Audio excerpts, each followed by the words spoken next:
बाबा सरकार ने क्या बोल दिया, ध्यान से सुनो। साधक के जीवन में संत और भगवान के प्रति सीमातीत अंतर्मुखता होनी चाहिए। हमारे भीतर की हम जाने या हमारे जीवन सर्वस्व जाने, प्राण प्रियतम जाने या तो प्राणाधार जाने या हम जाने। आप लोग भूल कर जाते हैं अपने भीतर की जो संबंधों की मिठास है, जो उपासनिक अटैचमेंट है, उसको बाहर उजागर कर देते हैं। तो जो वासनिक जीव हैं, क्योंकि उनकी दृष्टि सर्वत्र वासना ही देखती है। वासना का चश्मा लगाए तो वासना ही दिखाई देगी। नीला चश्मा लगा के सूर्य को देखेंगे तो नीली दिखाई देंगे, पीला लगा के देखेंगे तो पीला उनका रंग दिखाई देगा, लाल लगा के देखेंगे तो लाल रंग दिखाई देगा, और वाटर कलर लगा के देखेंगे लेंस, तो जब चश्मा में लेंस वाटर कलर होगा तो सूर्य भगवान का रंग जो है असली वही दिखाई देगा। इन वासना के पिटारों को उपासना से क्या मतलब पड़ा। कुकर सुकर योनियों में से आए हैं, रात दिन वासनाएं भोगी हैं। भगवान ने कृपा करके मानव जन्म दे दिया, लेकिन स्वभाव थोड़ी बदल जाएगा। न स्वभाव बदलेगा, न आहार खान पान कुछ नहीं बदलेगा, न व्यवहार बदलेगा।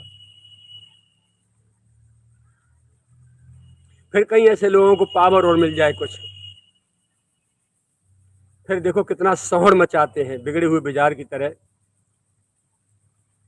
समाज में जितने भी उपासनिक जीव होते हैं उनको कितना त्रास देते हैं ऐसे लोग, इसका कोई ठिकाना नहीं।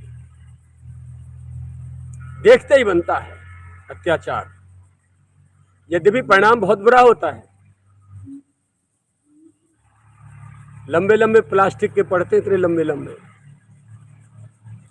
स्वयं शरीर गलता है, सड़ता है कुष्ठ कोढ़ों से, दुर्गंध आती है खुद को भी, लेकिन जाए कहाँ, उससे बच के जाएगा कहाँ। कर्म का फल जो अपराध भक्त कर करई, राम रोष पावक सो जरे। तो मेरी प्रार्थना है, आपका जो उपासनिक संबंध भगवान से है, सदगुरु से है, संत से है, इन वासनिक कीड़ों के सामने उजागर मत होने दो। इनको ये पता ही नहीं चले कि तुम कितनी कैसी भक्ति करते हो, क्योंकि उपासना अंतःकरण का विषय है, अंतःकरण की वस्तु है, बाहर दिखावे की नहीं, प्रदर्शन की नहीं, दर्शन की वस्तु है। उपासना तो दर्शन कराती है, अपना स्वयं अपने का दर्शन कराती है, मैं कौन हूं और मेरा कौन है उसका दर्शन कराती है। इसका नाम है उपासना। इसीलिए इसको जितना छुपा के रखोगे अंतर में, उतना ही स्वयं शांत रहोगे, शांति में रहोगे, और आजू बाजू के वातावरण में शांति बनी रहेगी। आपको भजन पूजा पाठ करते हुए देख करके, आपकी चित्तवृत्ति को भगवान की ओर गतिशील गतिमान होते हुए देख करके, ये वासना के जीवों को खतरा रहता है कि ये सानू मेरे को छोड़ के भाग जाए,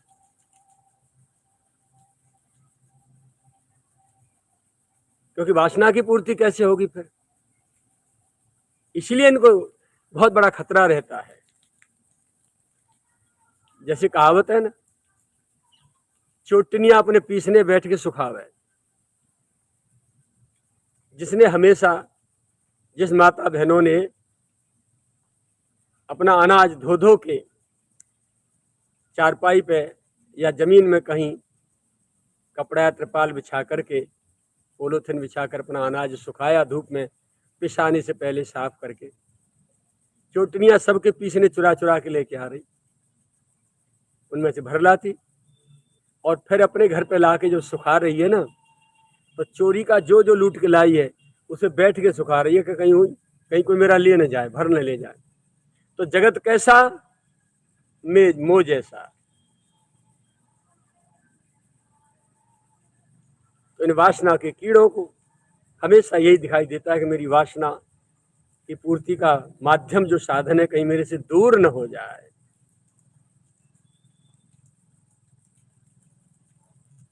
ये स्थिति इन लोगों की होती है। इसीलिए प्रार्थना आप लोग अपनी उपासना को, अपने प्रेम को, अपनी भक्ति को, अपने भावों को भीतर संजो के भीतर छुपा के रखो, कंजूस के धन की तरह। बाहर इनको महसूस ही नहीं हो। इनके सारे कार्य समय समय पर संपादन करते रहो, समय पे पूरे करते रहो और अपना जब एकांत मिले तो प्रियतम के श्री चरणों में बैठ के 2 आंसू गिरा के रो लिया करो। प्यारे, कब निकालोगे इस वासना की कीचड़ से, कब बाहर करोगे? तो राम राम रटते रहो, जब लगे घट में प्राण, कबहू तो दीन दयाल के भनक पड़ेगी कान। सच्ची पुकार होगी तो ज्यादा देर नहीं, ज्यादा दिन नहीं लगेंगे, प्रियतम उठा ले जाएंगे, व्यवस्था कर देंगे। वो सर्व समर्थ हैं। माँ जैसे अपने छोटे अबोध शिशु को जरा भी कष्ट में रोते हुए नहीं देख सकती, बर्दाश्त नहीं कर सकती, ऐसे ही सच्चे भोले भाले भक्तों को भगवान भी रोते, तड़पते, विलखते और कष्ट में नहीं देख सकते। और जो कष्ट देते हैं उनकी क्या दशा बनाते हैं, एक इतिहास नहीं, असंख्यों इतिहास भरे पड़े हैं।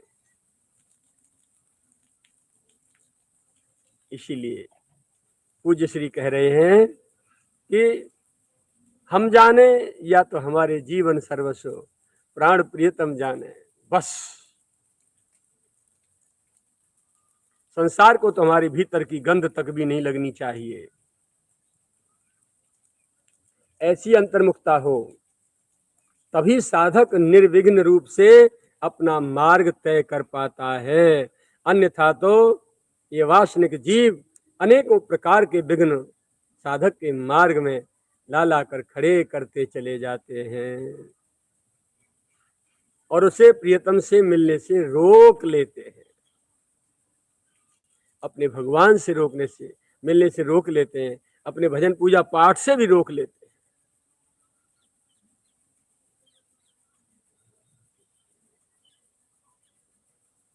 इसीलिए सावधान। साधक के जीवन में जितना बढ़ावा आंतरिक होता जाएगा उतनी ही सुगंधी महकती जाएगी। भीतर भीतर जितना बढ़ावा कर सको भीतर बढ़ाओ, बाहर नहीं, दिखने न पाए। भीतर का रंग भीतर ही रखो, चाहे लाल लाल हो जाओ, चाहे पीले पीले हो जाओ, बाहर मत दिखाओ। बाहर दिखोगे तो संसार जो है कुछ निंदा करेंगे, कुछ प्रशंसा करेंगे। पूज्य श्री सुनाते थे, अयोध्या जी के समीप किसी गांव में कोई सरयू जी के भक्त रहते थे, जिनका माँ बेटे का संबंध था, बड़े भाव से, और रोते रहते थे।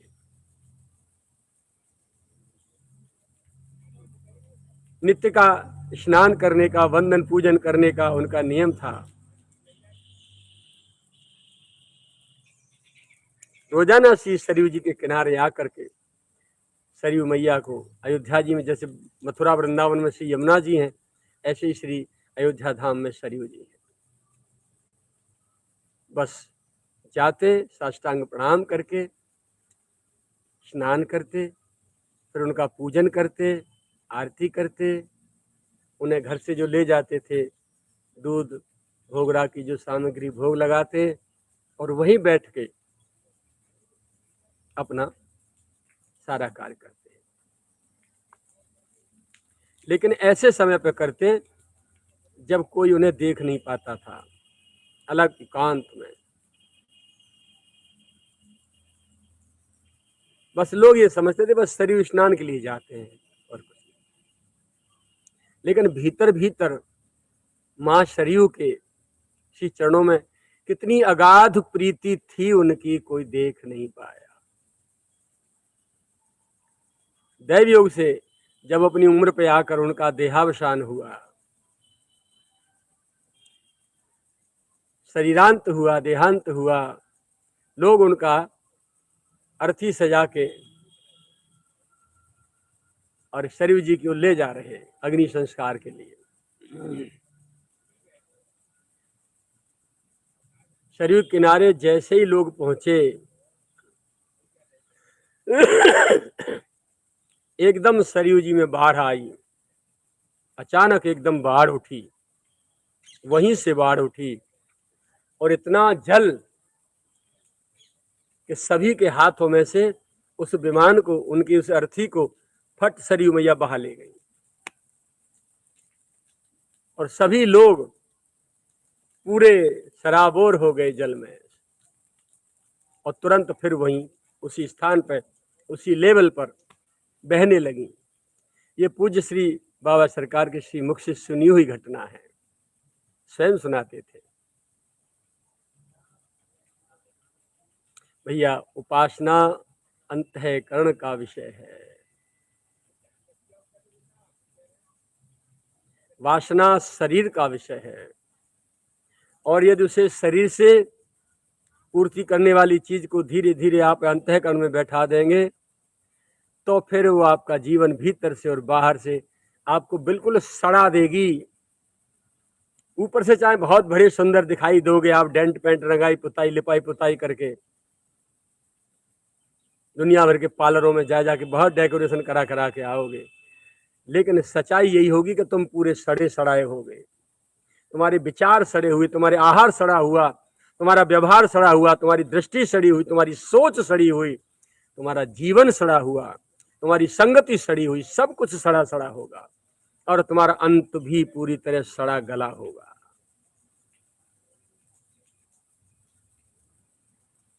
इसीलिए अपनी उपासना, अपनी भक्ति को भगवान के श्री चरणों में जो अपने आपके भीतर प्रेम है उसे भीतर ही भीतर छुपा के रखो, बाहर मत आने दो, सुगंधी भी नहीं आनी चाहिए। पूज्य श्री इसलिए इस वाणी को बोल रहे हैं क्योंकि वो इतने अंतरंग थे, इतने अंतर्मुखी थे कि उनके सदगुरु भगवान पूज्य चरण श्री दादा गुरुदेव उड़िया बाबा जी महाराज को भी 6 वर्ष बाद पता चली कि पूज्य पंडित जी महाराज मुझे अपना सदगुरु मानते हैं। बताइए, और की तो बात ही छोड़ो, स्वयं अंतर्यामी सदगुरु भी 6 वर्ष बाद ये जान पाए कि पूज्य पंडित जी का गुरु भाव मेरे प्रति है।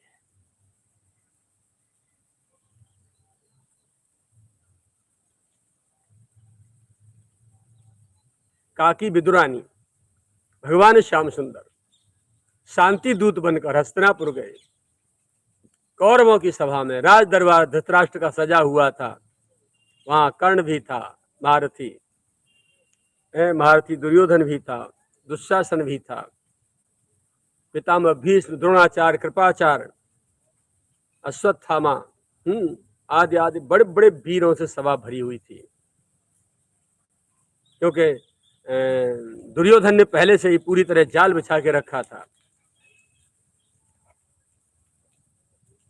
आदर तो करता नहीं था भगवान का, ऊपर से नाटक करता था। पांडवों का पक्षधर मानता था वो इसीलिए उम्र में बड़ा था। तो बस देखो भाई, आज कृष्ण आएगा, शांति दूत बन गया, उसका संदेश आया है। यदि हमारे अनुकूल बोले तब तो ठीक, और सुंदर बढ़िया पहुनाई करो, चकाचक माल खिलाओ, मेहमानी अच्छी होनी चाहिए, खातिरदारी, जिससे हमारे पक्ष में बोले। और यदि विरोध में बोले तो तुरंत पकड़ लेना। इस मूर्ख को ये पता नहीं थी, बड़े बड़े योगी ध्यान में भी नहीं पकड़ पाए, तू फिजिकली पकड़ना चाहता है उसे। जो हुआ आपने देखा और पढ़ा सुना महाभारत में सब कुछ।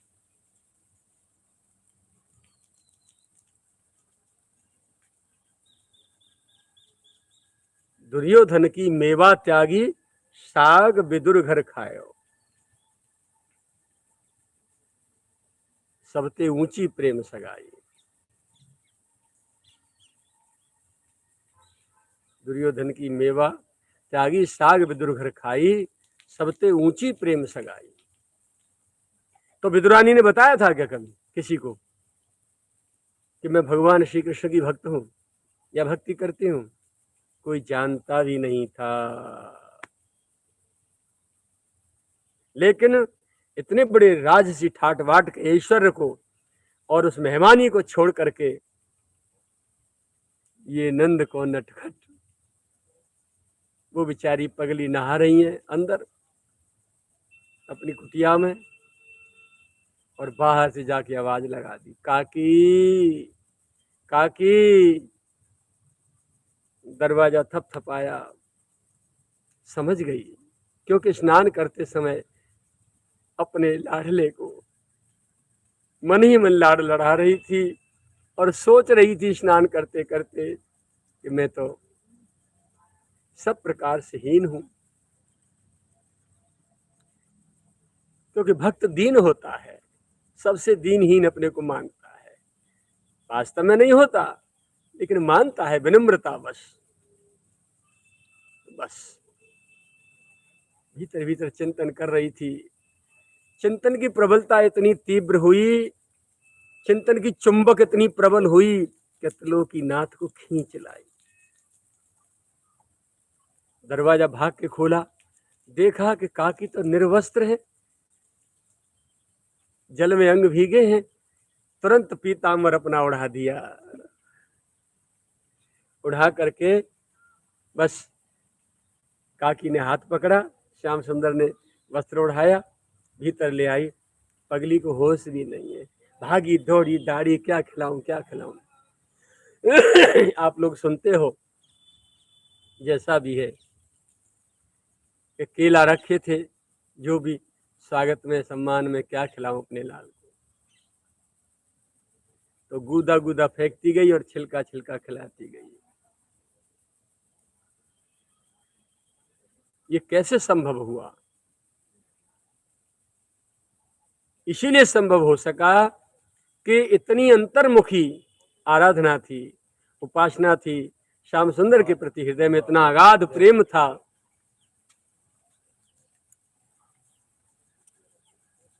इतनी अंतर्मुख थी काकी विदुरानी, आहा,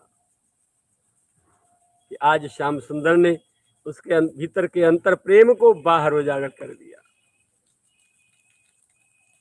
इसमें भगवान और संत सदगुरु स्वतंत्र होते हैं, अपने जनों की प्रेम को, भक्ति को उजागर करें, कब न करें, कहाँ करें, ये इसमें वो स्वतंत्र है। उनको कोई बाउंडेशन नहीं है, उन पर कोई प्रतिबंध नहीं लगा सकता।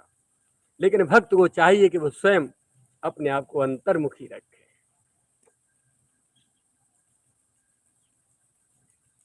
मैं यहाँ इसलिए बोलता हूँ, मेरा अपना एक चिंतन है इस विषय में, काकी विदुरानी के विषय में। जैसा वक्ता लोग बोलते हैं व्यासपीठों से या ग्रंथों में जैसा लिखा मिलता है कि काकी भूल गई प्रेम में, निश्चित भूल गई होंगी, बिल्कुल, इसमें मुझे कोई शंका संदेह नहीं है। पर गूदा नहीं खिला के छिलका ही क्यों खिलाए? मेरा प्रैक्टिकल है। जिनको डेंगू बुखार आता है, डेंगू चिकनगुनिया होता है ना, कोरोना आदि सब, जिनकी डॉक्टरों के कहने के अनुसार प्लेटलेट गिर जाती हैं, प्लेट डाउन हो जाती हैं, तो आप अच्छे छिलकेदार, गले हुए नहीं होने चाहिए, थोड़े टाइट, पके हुए भी हो, थोड़े टाइट हो, ऐसे 2 केला अच्छी तरह ऊपर से धो के, और जैसे 10 रुपये का सिक्का होता है ऐसे पीस काट के छिलका समेत वो 2 केला यदि आप खिला दें किसी भी जिसकी प्लेट गिरी हुई है, जिस पेशेंट को, 6 घंटे के भीतर भीतर आपकी सारी प्लेट आपको ओके मिलेगी। ये मैंने प्रैक्टिकल किया है, कई जगह किया है। और आप जो है केला के छिलकों को छील के फेंक देते हैं, छीलने से पहले केला को अच्छी तरह धो, कपड़े से पोंछ के अच्छी तरह धो, जिसके ऊपर कोई केमिकल और कार्बोरेट लगा होता है छूट जाए। अच्छी तरह पानी में डालो थोड़ी देर, और फिर अच्छी तरह रगड़ के धो पानी में एक को, फिर कपड़े से पोंछो, और पोंछ के फिर उसके छिलके उतार के उसको कट पीस करके आलू के साथ छौंक दीजिए, लौकी के साथ छौंक दीजिए, सब्जी बना लीजिए, फेंकिए मत आप ये रोजाना खाते रहिए, जब जब केला घर में लेके आओ तब छिलकों को सब्जी बनाओ। आपकी प्लेट डाउन होगी नहीं, प्लेट डाउन होगी नहीं तो आपको ये बुखार और जो वायरल चल रहे हैं ये आपको छू नहीं पाएंगे। ये प्राकृतिक उपचार है। तो ठाकुर जी वहां से आए थे, आक्रोश में थे कि सुई की नोक के बराबर भी स्थान पांडवों को नहीं देंगे। 5 गांव की तो बात ही छोड़ो, मकान बनाने को तो जमीन की बात ही छोड़ो। ये पूरी तरह बिल्कुल तय कर दिया दुर्योधन ने कि अब महाभारत संभव है, अब रुकने वाला नहीं, अब युद्ध अवश्य संभावी निश्चित होगा। तब श्याम सुंदर उस विनाश को, कि महाभारत में होने वाले विनाश में कितने निर्दोष सैनिकों के रूप में भगवान के लाडले भी मारे जाएंगे, इस बात से पीड़ित थे, लेट डाउन हो रही थी आक्रोश में। काकी ने छिलके खिलाए केला के, इसलिए कि प्लेट पूरी हो जाए उसके नंदन की, उनका स्वास्थ्य खराब न हो। ये मेरा चिंतन है। बहुत बड़ी वैज्ञानिक थी काकी, बहुत बड़ी डॉक्टर थी, बहुत बड़ी आयुर्वेद की विशेषज्ञ थी वो, इसलिए उन्होंने छिलके खिलाए। ये अपना मेरा व्यक्तिगत चिंतन है, क्योंकि मैंने ये छिलके का प्रयोग प्रैक्टिकल करके देखा है सैकड़ों जगह, और सभी स्वस्थ हुए हैं। मैं तो खा ही लेता हूं चाहे जब।